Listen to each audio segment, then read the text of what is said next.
This is Neil with The Verge, and this is the iPhone 5C. The 5C is an interesting phone. It's basically an iPhone 5 in a new candy-colored plastic shell. Apple's going to advertise the hell out of this phone, so get ready.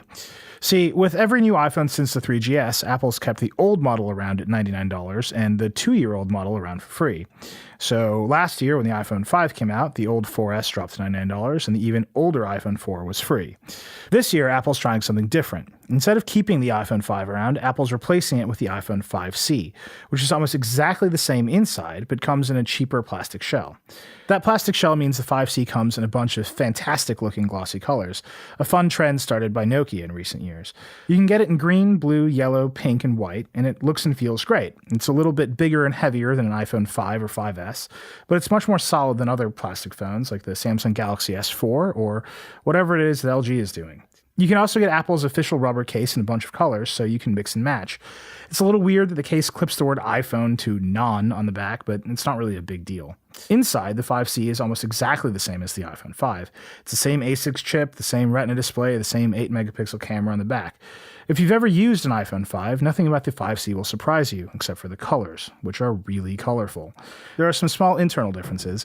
The FaceTime camera on the front is a little bit better, the phone supports LTE in more countries, and the battery is a little bit bigger, although battery life itself seemed to be about on par with the iPhone 5. When you first turn on the 5C, you'll be greeted by the swoopy, minimal iOS 7, which takes some getting used to, but otherwise seems made for a phone this colorful. Out of the box, the backgrounds are coordinated to the color of the phone, and everything runs extremely smoothly, especially the camera, which is much faster in iOS 7 than before. The 5C's carryover rear camera is still among the best in the industry.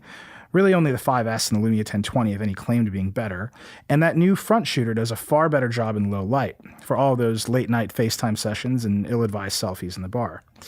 And that's pretty much it. The 5C is a very attractive new case for what is ultimately a very familiar phone.